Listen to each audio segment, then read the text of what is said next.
സഭയുടെ നമസ്കാരം. നമസ്കാരം. നമ്മൾ ചില രാഷ്ട്രീയ സാമൂഹിക പ്രശ്നങ്ങൾ ചർച്ച ചെയ്യാനായിട്ടാണ് ഇവിടെ എത്തിയിരിക്കുന്നത്. സഭയൊരു രാഷ്ട്രീയ സാമൂഹിക മേഖലകളിൽ സജീവ സാന്നിധ്യമാണെന്ന് എനിക്കറിയാം. കൂടുതൽ മുഖവരയില്ലാതെ നമ്മൾ വിഷയത്തിലേക്ക് കടക്കുകയാണ്. ഇടതുപക്ഷ മുന്നണിയുടെ 10 വർഷത്തെ പ്രവർത്തനവും UDFന്റെ ഇലക്ഷനെയും കൂടെ ഒരുമിച്ച് വരുമ്പോൾ എങ്ങനെ ഇതിനെ വിലയിരുത്തുന്നത് സഭ്യത? ഈ ഇടതുപക്ഷ മുന്നണിയുടെ 10 വർഷത്തെ ഭരണം വലിയ വാഗ്ദാനങ്ങളും വലിയ അവകാശവാദങ്ങളും ഒക്കെ ഉണ്ട്. പക്ഷേ നമ്മളെ ഏറ്റവും കൂടുതൽ ടെൻഷനാക്കുന്ന അല്ലെങ്കിൽ നമ്മളെ ചിന്തിപ്പിക്കുന്ന ഒരു വിഷയം എന്ന് വെച്ച് കഴിഞ്ഞാൽ 10 വർഷം മുമ്പ് ഉണ്ടായിരുന്ന ഒരു സാമൂഹിക പരിസ്ഥിതി അല്ല ഇന്ന് നമ്മുടെ കേരളത്തിൽ. നമ്മുടെ സാമൂഹിക പരിസ്ഥിതി ആകെ മാറിയിരിക്കുകയാണ്. വികസനത്തിന്റെ കാര്യം, സാമ്പത്തിക രംഗം ഒക്കെ താറുമാറായിരിക്കുക.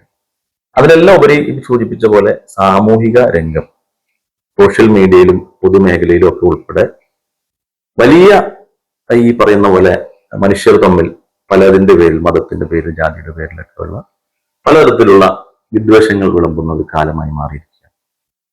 അതുകൊണ്ട് ഇടതുപക്ഷത്തിന്റെ ജനം തള്ളിക്കളയുകയും UDF അധികാരത്തിൽ വരികയും ചെയ്യുമെന്നൊരു വിശ്വാസമാണ് സഭ്യത്തിനുള്ളത്. തീർച്ചയായും ജനം, നമ്മുടെ കേരളത്തിലെ ജനം വലിയ പ്രബുദ്ധതയുള്ള ജനമാണ്. കാരണം നല്ലത് ഏത്, അല്ലെങ്കിൽ നമ്മുടെ നാടിന് യോജിച്ച ഭരണകൂടം ഏതാണെന്ന് തിരഞ്ഞെടുക്കാനുള്ള രാഷ്ട്രീയ ബോധ്യമുള്ളവരാണ് നമ്മുടെ ജനത. ഈ ഏതെങ്കിലുമൊക്കെ വികസന പദ്ധതികൾ അല്ലെങ്കിൽ അവകാശവാദങ്ങളിലൊന്നും വീണു പോകാതെ നമ്മുടെ നാടിനെ മതേതരത്വം ഉയർത്തിപ്പിടിച്ച് ജനാധിപത്യമൊക്കെ ഉയർത്തിപ്പിടിക്കാൻ പറ്റുന്ന ഒരു ഭരണകൂടം, അത് ഇപ്പോഴത്തെ കാലഘട്ടത്തിൽ UDF ഐക്യ ജനാധിപത്യ മുന്നണിയെ തെരഞ്ഞെടുക്കും എന്നാണ് നമ്മൾ വിശ്വസിക്കുന്നത്. അതിനുള്ള സാധ്യതകൾ വളരെ കൂടുതലുണ്ട്. തീർച്ചയായിട്ടും. എത്ര സീറ്റ് വരെ UDFന് കിട്ടും? അങ്ങനെ ഒരു കണക്കൂട്ടലുണ്ടോ? കണക്കൂട്ട് 90 മുകളിൽ 110 വരെ നമുക്കത് പ്രതീക്ഷിക്കാം. 110 വരെ പ്രതീക്ഷിക്കാം. അതൊരു അമിതമായ ഒരു ആഗ്രഹമല്ലേ 110 വരെയൊക്കെ പോകാന്ന് പറയുന്നത്? 100 വരെയൊക്കെ ഞാനും പ്രതീക്ഷിച്ചിട്ടുണ്ട്. 90 മുകളിൽ നമുക്കൊരു അത്രയും ജനവിരുദ്ധ വികാരം കേരളത്തിലെ ജനങ്ങളുടെ തെരഞ്ഞെടുപ്പിന്റെ ആ ഒരു മൂർധന്യാവസ്ഥയിൽ എത്തുമ്പോൾ നമുക്ക് ഒരു വർഗീയ കൂട്ടുകെട്ട്, അവിശുദ്ധ കൂട്ടുകെട്ട് LDFനുണ്ടല്ലേ? തീർച്ചയായും വർഗീയ കൂട്ടുകെട്ട് സമാന്തരമായി ഒരു വശത്ത് കൊണ്ടുനടക്കുകയാണ്. നമുക്കറിയാം, ഈ കേന്ദ്രവിരുദ്ധ നയങ്ങൾ, സംഘപരിവാറിന്റെ ന്യൂനപക്ഷ വിരുദ്ധ നയങ്ങളൊക്കെ ആയിട്ട് ബന്ധപ്പെട്ട് നമ്മുടെ കേരളത്തിൽ വലിയ പ്രതിരോധമാണ് നമ്മുടെ ജനത തീർത്തിട്ടുള്ളത്. കാരണം വർഗീയ ശക്തികളെ നമ്മളെ കേരളത്തിൽ കാലുകുത്താൻ നമ്മൾ അനുവദിച്ചിട്ടില്ല. ആ വർഗീയ ശക്തികൾക്ക് ഇന്നിപ്പോ കൂട്ടുപിടിക്കുന്ന നയങ്ങളാണ് ഈ ഇടതുപക്ഷ ഗവൺമെന്റ് ചെയ്യുന്നത്. PM ശ്രീ പോലെയുള്ള പദ്ധതികൾ, അതുപോലെ അവരുടെ നയങ്ങൾ തൃശ്ശൂർ പൂരം കലക്കിക്കൊണ്ട് അവർക്ക് ഒരു MP സമ്മാനിക്കുന്ന തരത്തിലുള്ള അത്തരം അജണ്ടകൾ, അവരുടെ അജണ്ടകളെല്ലാം നടപ്പാക്കിക്കൊണ്ടാണ് ഇപ്പോൾ ഇടതുപക്ഷം. അപ്പോൾ ഈ SDP ആയിട്ട് LDFന്റെ ബന്ധമുണ്ടല്ലേ? ഇപ്പൊ കേൾക്കുന്നു അങ്ങനെ SDP ഒക്കെ ആയിട്ട് ബന്ധമുണ്ട്. അതുപോലെ എല്ലാ മതവർഗീയ കക്ഷികളൊക്കെ ആയിട്ട് ഇന്നിപ്പോ CPM കൂട്ടുകൂടുകയാണ്. SFIയുടെ നേതാവായിരുന്ന അഭിമന്യുവിനെ കൊന്നത് SDP ആണെന്ന് തെളിഞ്ഞിരിക്കുന്നു. തീർച്ചയായും അവരുടെ കൊലപാതകികളുമായി ഒരു രാഷ്ട്രീയ കൂട്ടുകെട്ട് ജയിക്കാൻ വേണ്ടി CPM ഉണ്ടാക്കിയെന്ന് പറഞ്ഞ എത്രയോ ഇവര് പറഞ്ഞ മുദ്രാവാക്യം, നിങ്ങൾ മതങ്ങളിലേക്ക് ചുരുങ്ങുമ്പോൾ ഞങ്ങൾ മനുഷ്യരിലേക്ക് പടരുന്ന. പക്ഷെ ഇപ്പൊ നമുക്ക് കാണാൻ കഴിയുന്നത് ശുദ്ധമായ വർഗീയ നിലപാടെടുത്ത് മുന്നോട്ട് പോകുന്നു.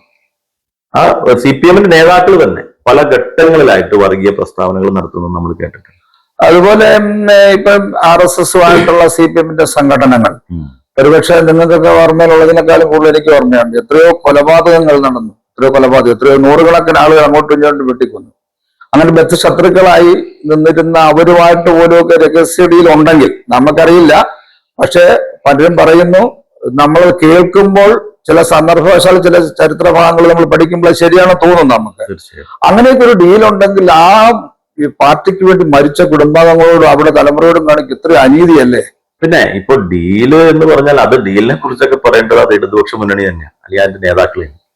ഇപ്പൊ വളരെ ലളിതമായിട്ട് പരിശോധിച്ചാൽ ഇപ്പൊ 3 സിറ്റിംഗ് MLA-മാരാണ് ഇടതുപക്ഷത്തിൽ നിന്നും മാറി BJPയിൽ പോയി മത്സരിക്കുന്നത്.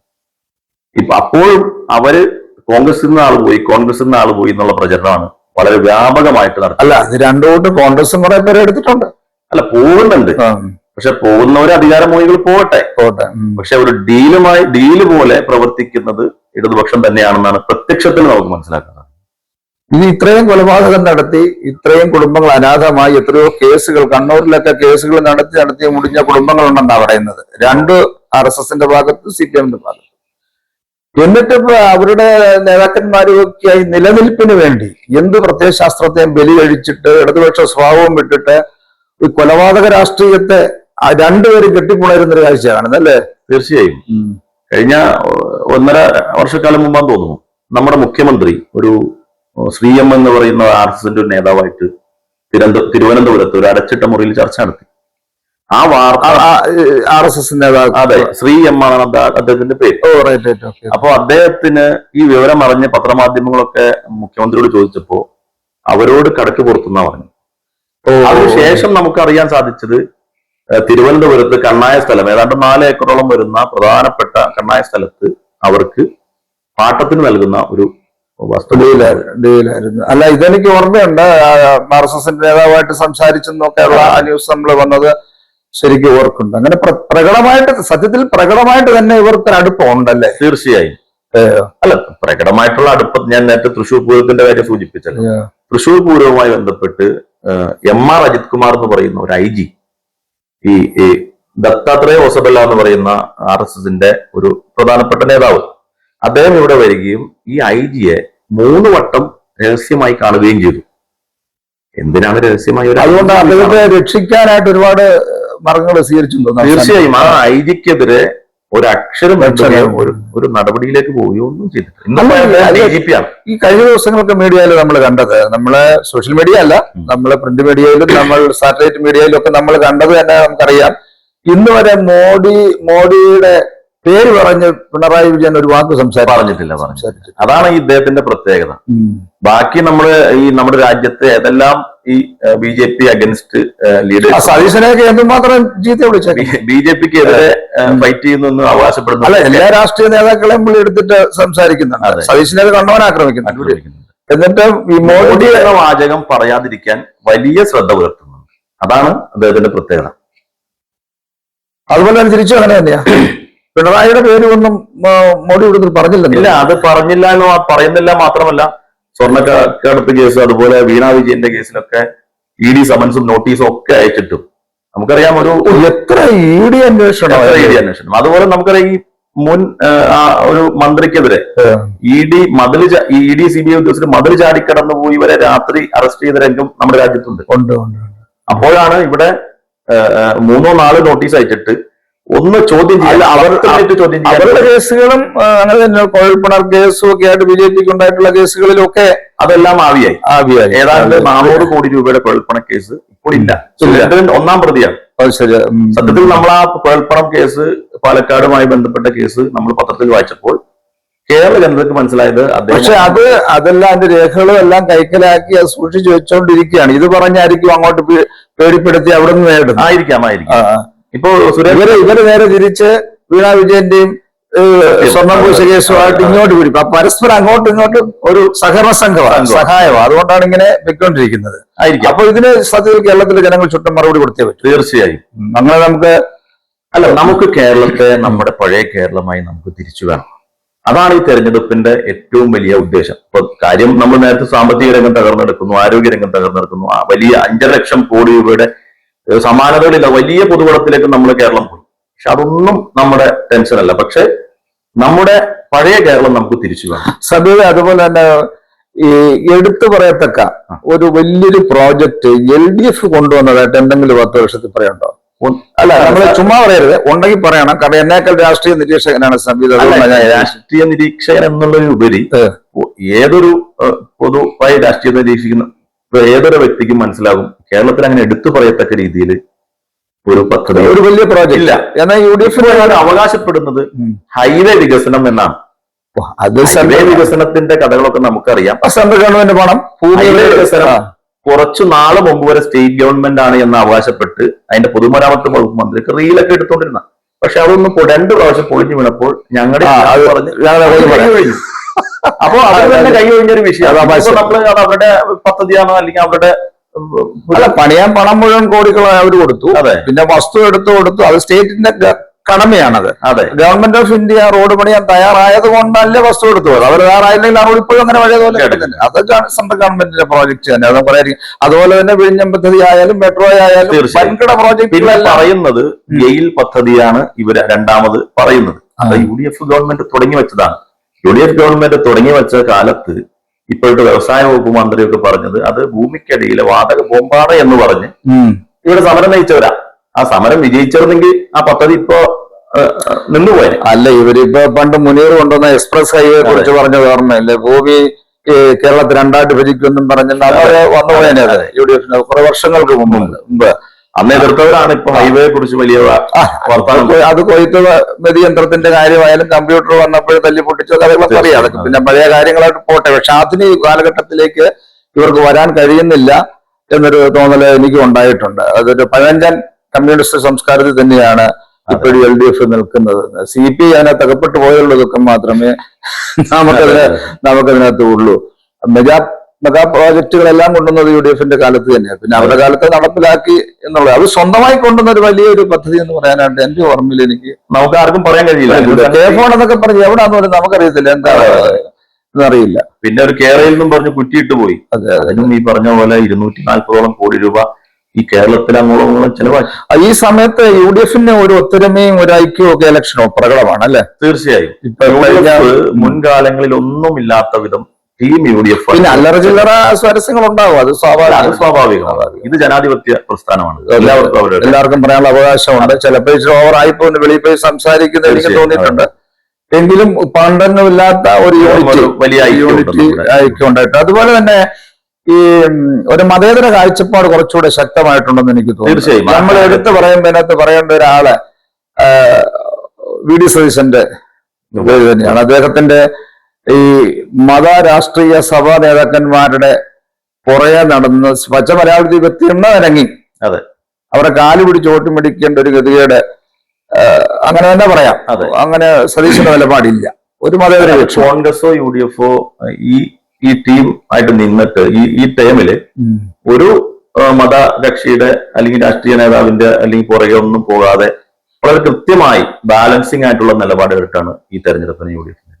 പ്രതിപക്ഷ നേതാവ് കൃത്യമായി പറഞ്ഞിട്ടുണ്ട്, നമുക്ക് നമ്മുടെ കേരളത്തെ ഇപ്പൊ ഞങ്ങൾ പ്രതിപക്ഷ നേതാവ് പറഞ്ഞൊരു വാചകമാണ്, ഞാനോ അല്ലെങ്കിൽ ഈ കോൺഗ്രസ് നേതൃത്വമോ ഇവിടെ നിന്ന് മൺമറഞ്ഞു പോയേക്കാം, പക്ഷെ കേരളം ഇത്തരത്തിൽ നിലനിൽക്കണം, അതിനുവേണ്ടി ഒരു വിട്ടുവീഴ്ചയും ചെയ്യാൻ ഞങ്ങൾ തയ്യാറല്ല എന്ന് അദ്ദേഹം അസന്നിഗ്ധമായിട്ട് തന്നെ പറഞ്ഞു. തന്നെയല്ല, അതൊരു വലിയ കാര്യമാണ്. കാരണം പുള്ളി ഈ വെള്ളാപ്പള്ളി നടേശനെ പോലെയൊക്കെയുള്ള വ്യക്തികളെ കണ്ടു കാൽവണങ്ങാനും വോട്ട് ചോദിക്കാനും കണിച്ചുകുളങ്ങരയോ അതൊന്നും കറങ്ങാനൊന്നും VD സതീശനെ കിട്ടിയിട്ടില്ല. എനിക്ക് തോന്നുന്നു അദ്ദേഹം പെരുന്നേലും അങ്ങനെയൊന്നും കയറി ഇറങ്ങി വോട്ട് ചോദിച്ചിട്ടുണ്ടെന്ന് എനിക്ക് തോന്നുന്നില്ല. അല്ല, അത് ചെയ്തവര് ആരാണെന്ന് നമുക്ക് വ്യക്തമാണല്ലോ. അതെ അതെ അതെ. വെള്ളാപ്പള്ളി നടേശന്റെ നാവ് ഇടയ്ക്കിടയ്ക്ക് പൊന്നാവും എന്ന് പോലും പ്രകീർത്തിച്ച് കാറിക്കയറ്റി കൊണ്ടുനടക്കുന്ന ഒരു പാരാണെന്ന് കേരള ജനത കാണുന്നത്. ഇത്രയും വർഗീയത വിളമ്പുന്ന പ്രസംഗം നടത്തി വർഗീയത. അതെ, ഇപ്പൊ അവസാനം ഹൈക്കോടതിയിൽ നിന്ന് പണി കിട്ടിയിട്ട് ചുമ്മാ ഇരിക്കാൻ തോന്നുന്നു. ഇലക്ഷൻ ഇപ്പോ വേണ്ടിയിട്ടില്ല. സിംഗിൾ ബെഞ്ച് പുള്ളിക്ക്, പക്ഷെ ഫുൾ ബെഞ്ച് പുള്ളിക്ക് അനുകൂലമായിട്ട് സ്റ്റേ ചെയ്തിട്ടുണ്ടെന്ന് തോന്നുന്നു. എങ്കിൽ പുള്ളി സംസാരിക്കാൻ ഇരിക്കുന്നതാണ് പുള്ളിക്ക് നല്ലത്. തീർച്ചയായും. കഴിഞ്ഞ ദിവസം ഞങ്ങളുടെ ഇന്റർവ്യൂവിൽ ഒരാൾ പറഞ്ഞതുപോലെ അദ്ദേഹം ജയിക്ക് പറയുന്ന ആളുകളെ തോക്കും, അദ്ദേഹം തോക്കുമെന്ന് പറയുന്ന ആളുകളെ ജയിക്കും. അതാണ് വെള്ളാപ്പള്ളി. നമ്മുടെ കേരളത്തിൽ ഏതെങ്കിലും ഒരു മത നേതാവോ അല്ലെങ്കിൽ ഒരു സാമുദായിക നേതാവോ പറഞ്ഞാലൊന്നും ജനം വോട്ട് ചെയ്യില്ല. അതിലേക്ക് നമുക്ക് വരണം. സുകുമാരൻ നായരും നിശബ്ദതയില്ല. അദ്ദേഹം പ്രത്യക്ഷത്തിൽ ഇടതുപക്ഷത്തിന് വേണ്ടിയൊക്കെ ഒരു കാലത്ത് നിന്നയാളാണ്. അദ്ദേഹം നിശബ്ദതയിലാണ്. അവരെ ഒന്നും കാൽ വണങ്ങാനും വോട്ടഭ്യർത്ഥിച്ചുകൊണ്ട് അവരെ പ്രകീർത്തിക്കാനും പ്രീണിപ്പിക്കാനും ഒന്നും VD സതീശൻ പോയില്ല എന്ന് പറയുന്നത് ഒരു കാര്യം തന്നെ, ഒരു പ്രതീക്ഷ നൽകുന്ന കാര്യം. അതെ. പിന്നെ ആളുകളുടെ പ്രഭുത്വത, നമ്മുടെ നാട്ടിലെ ജനങ്ങളുടെ പ്രഭുത്വത, അത് നമുക്ക് ചെറുതായി കാണാനാവില്ല. കാരണം ഇത്ര 10 വർഷത്തിനിടയ്ക്ക് ഈ 10 വർഷം അധികാരം കിട്ടാനുള്ള കാരണം ശരിക്കും ഈ ജനാധിപത്യവും മതേതരത്വവും ഉയർത്തിപ്പിടിച്ച് ഒരു പ്രീണനമില്ലാതെ മുന്നോട്ട് പോകുമെന്ന് പ്രതീക്ഷ ന്യൂനപക്ഷങ്ങൾക്കുണ്ടായിരുന്നു.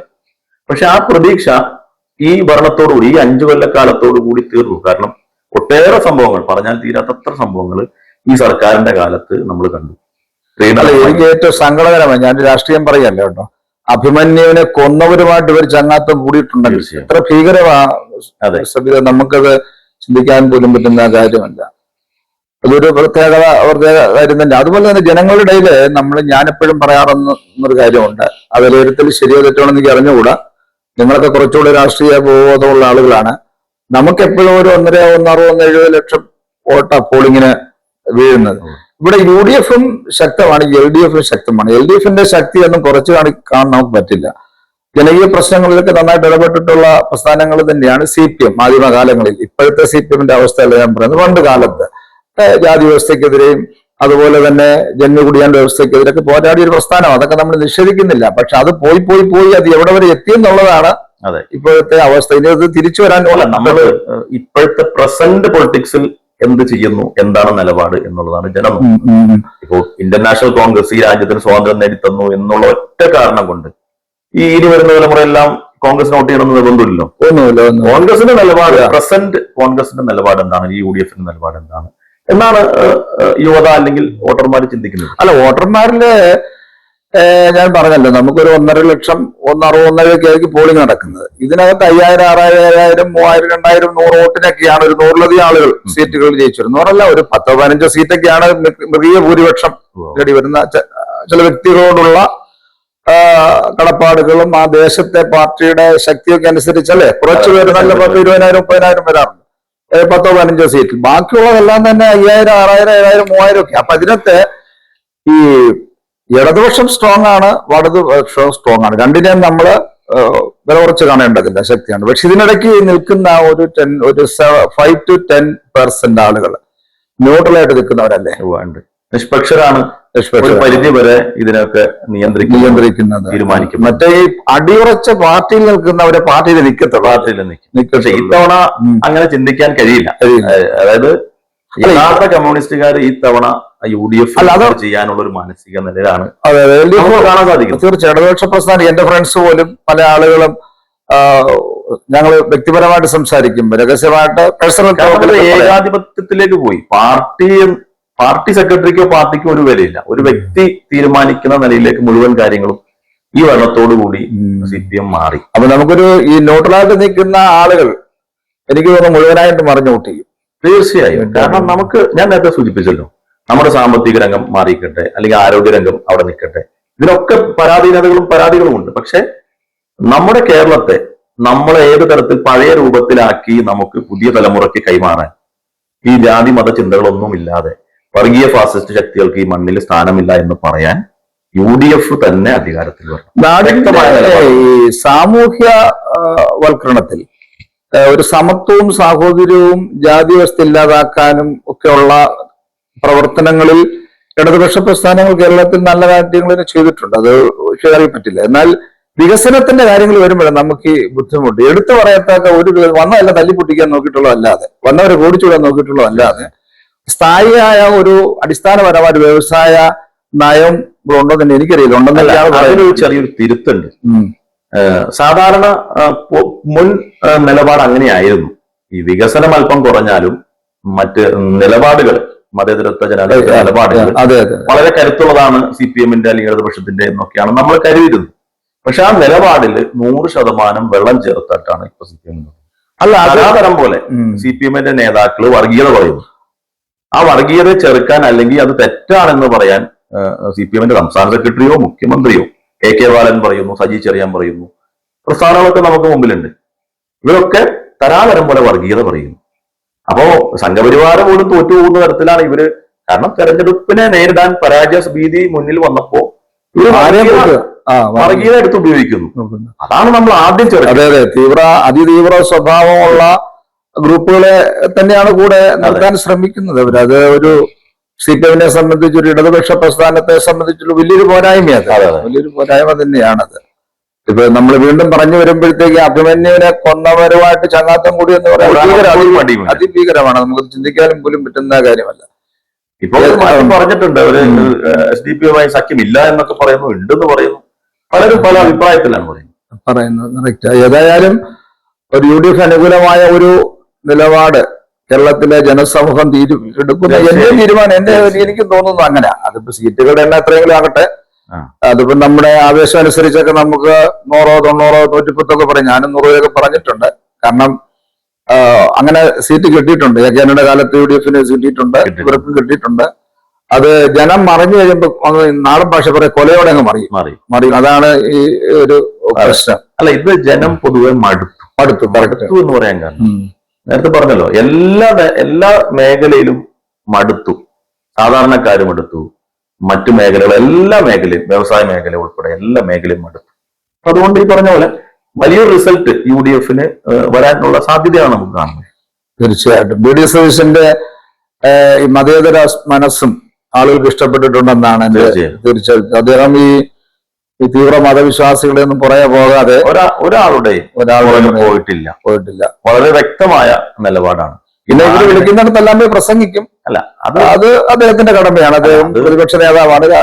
അതിപ്പോ ഏതെങ്കിലും കക്ഷി വിളിക്കുമ്പോ, അത് MLA ആയിരിക്കുമ്പോ അല്ലെങ്കിൽ ഒരു പ്രതിപക്ഷ നേതാവായിരിക്കുമ്പോ അത് പോവാതിരിക്കാൻ പറ്റില്ല. പക്ഷെ അവരുമായി സഖ്യം ചേരുക, അവരുടെ ചർച്ച നടത്തുക, അത്തരം കാര്യങ്ങളൊക്കെ കൃത്യമായി അവരവരുടെ വഴിക്ക് മതനേതാക്കളും മതത്തിന്റെ വഴി അങ്ങ് പൊക്കോട്ടെ. ഇത് മറ്റൊരു കാര്യം കൂടുണ്ട് സബീത, ഈ മതനേതാക്കൾ എങ്ങനെ പറഞ്ഞ ജനങ്ങൾ മാറി വോട്ട് ചെയ്യും? ഒരിക്കലുമില്ല. അപ്പൊ അതെന്തൊരു അതൊരു എന്താ പറയാ, ചീഞ്ഞ പരിപാടി, ചീഞ്ഞ പരിപാടി. അങ്ങനെയൊന്നും കരുതാൻ ഇപ്പോഴത്തെ കാലത്ത് അച്ഛന്മാര് പറഞ്ഞാലൊന്നും വിശ്വാസികൾ മാറി. സ്വന്തം വീട്ടിൽ പിതാവ് പറഞ്ഞാൽ പോലും വോട്ട് ചെയ്യാത്ത മക്കളാണ്. പിന്നെ ഇവരെയാണ് ഒരു പുരോഹിതൻ, പുരോഹിതനോ ഈ സമുദായ നേതാക്കന്മാരെന്നും പറഞ്ഞാലും ജനങ്ങൾ അവര് കൃത്യമായ രാഷ്ട്രീയ ബോധമുള്ളവർ തന്നെ. അത് മാറ്റിമറിക്കാനൊന്നും കഴിയില്ല. ഇവരൊക്കെ ഇത് പറഞ്ഞ് വില പേശി ഞങ്ങളും ഇതിന്റെ ഭാഗമാണ് മേനി നടിക്കാൻ വേണ്ടി അവര് തെരഞ്ഞെടുപ്പ് ഘട്ടത്തിൽ ഓരോ പ്രസ്താവനകളൊക്കെ ആയിട്ട് വരും. കേരളത്തിൽ ഈ ഇത്രയും കലുഷിതമായ രീതിയിൽ ഒരു നവോത്ഥാന ബോധം പോലും ഇല്ലാത്ത രീതിയിൽ സംസാരിച്ച ആളാണ് വെള്ളാപ്പള്ളി നടേശൻ. എനിക്ക് ആദ്യമൊക്കെ അദ്ദേഹത്തോട് വലിയ ബഹുമാനമായിരുന്നു. അദ്ദേഹത്തെ കാറെ കയറ്റിക്കൊണ്ട് തോളെ കയറ്റി നടക്കുന്ന പോലെയൊക്കെ നടക്കാന്നൊക്കെ പറഞ്ഞു കഴിഞ്ഞാൽ ചീഫ് മിനിസ്റ്റർ അല്ലേ, ചീഫ് എക്സിക്യൂട്ടീവ് അല്ലേ സ്റ്റേറ്റിന്റെ, അവർ രണ്ടുപേരും രണ്ട് സ്ഥലത്ത് ഒന്ന് സംസാരിച്ചോട്ടെ. അല്ല, അങ്ങനെയൊക്കെയുള്ള ഈ വെള്ളാപ്പള്ളി നടേശനെ ഒരു 10 കൊല്ലം മുമ്പാണ് കാറെ കയറ്റി നടക്കുന്നതെങ്കിൽ നമുക്ക് പ്രശ്നമില്ല. പക്ഷെ ഈ കാലയളവിൽ അദ്ദേഹത്തിന്റെ ഏറ്റവും നീചമായ മുഴുവൻ പ്രസ്താവനകളും നടത്തി ഈ കേരള സമൂഹത്തിന്റെ മുമ്പിൽ അപഹാസ്യനായിട്ടാണ് നിൽക്കുന്നത്. ഈ വ്യക്തിയാണ് മൈക്രോ ഫൈനാൻസ് കേസൊക്കെ ഉണ്ട്, കേസുകൾ വേറെ. അങ്ങനെ ഒരു വ്യക്തിയെ മുഖ്യമന്ത്രിയുടെ കാറി കയറ്റി അദ്ദേഹത്തിന്റെ നാവ് സരസ്വതി വളയും എന്നൊക്കെ പറഞ്ഞ് എന്നൊക്കെ പറഞ്ഞ കഷ്ടം തന്നെയെന്ന് പറയാൻ. തീർച്ചയായിട്ടും അതിനുള്ള മറുപടി തെരഞ്ഞെടുപ്പിൽ ഇലക്ഷനിൽ നമുക്ക് UDF തന്നെ വിജയപ്രതീക്ഷ എന്നുള്ള നിലയിലാണ് നമ്മുടെ രണ്ടുപേരുടെ വിലയിരുത്തൽ. അതുപോലെ തന്നെ BD സതീശന്റെ, അതുപോലെ നമ്മുടെ ഇപ്പൊ ഞാൻ മറ്റു രംഗങ്ങളൊക്കെ പറഞ്ഞെങ്കിലും വിശ്വാസി സമൂഹവും വളരെ അസ്വസ്ഥരാണ്. കാരണം ശബരിമല വിഷയവുമായി ബന്ധപ്പെട്ട് ഈ ശബരിമല പോയെന്ന് പറഞ്ഞ സ്വർണ്ണം എങ്ങോട്ടാ പോയത്? അത് അവരല്ലേ പറയേണ്ടത്. കൊണ്ടുപോയവര് ഇപ്പൊ മൂരാരി ബാബു, പത്മകുമാർ എന്നൊക്കെ പറയുന്ന CPM-ന്റെ നേതാക്കൾ, ഇവരെ 60 ദിവസം ജയിലിൽ കിടന്നു പുറത്തു വന്നു.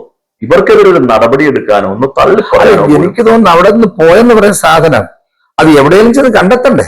അത് അന്വേഷണ സംഘം കണ്ടെത്താൻ ശ്രമിക്കുന്നുണ്ട്, എങ്ങും എത്തിയിട്ടില്ല.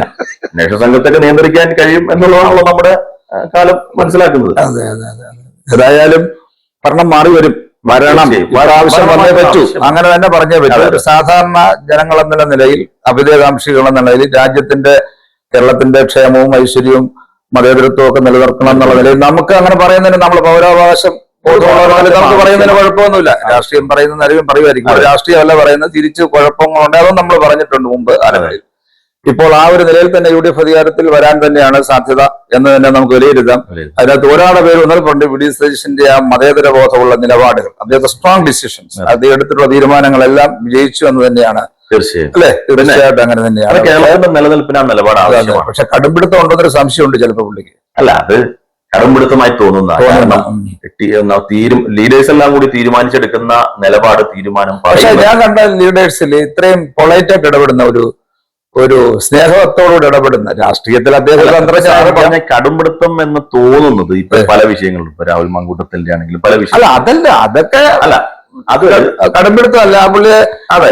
അത് എല്ലാ ലീഡേഴ്സും കൂടി എടുക്കുന്ന തീരുമാനം അദ്ദേഹം അത് പറയുന്നു, അത് എക്സിക്യൂട്ട് ചെയ്യുന്നതുകൊണ്ട് അദ്ദേഹത്തിന്റെ തീരുമാനമായി ഇതിനകത്ത് വ്യാഖ്യാനിക്കപ്പെടും. നമ്മൾ ഇത് പറയുന്ന കൂട്ടത്തിൽ സണ്ണി ജോസഫിനെയോ രമേശ് ചെന്നിത്തലയെയോ കെ സുധാകരനെയോ മറന്നുകൊണ്ടല്ല നമ്മളിത് പറയുന്നത്. പക്ഷെ എങ്കിലും ഇതിനിടയിൽ തലയെടുപ്പോടെ കാര്യങ്ങൾ നേരിട്ട് കണ്ട് ബോധ്യപ്പെട്ട് പഠിക്കാനും അഭിപ്രായങ്ങൾ തുറന്നു പറയാനും മാറി നിൽക്കേണ്ടവനോട് മാറ്റി നിർത്താനും ആശ്ലേഷിക്കുന്നവനെ ആശ്ലേഷിക്കാൻ കഴിയുന്ന വിശാലമായ ഒരു ജനാധിപത്യ ബോധവും മതേതര വീക്ഷണവും നമ്മുടെ വി ഡി സതീശന് സാറിനുണ്ട്. അത് പറയാതിരിക്കാൻ പറ്റില്ല. അപ്പൊ ഇവിടെ ജയിക്കട്ടെ എന്ന് നമുക്ക് ആശംസിക്കാം അല്ലേ? തീർച്ചയായും. അതെ, അല്ല, അത് നാടിന് ആവശ്യമാണ്. തീർച്ചയായിട്ടും. ഓക്കെ.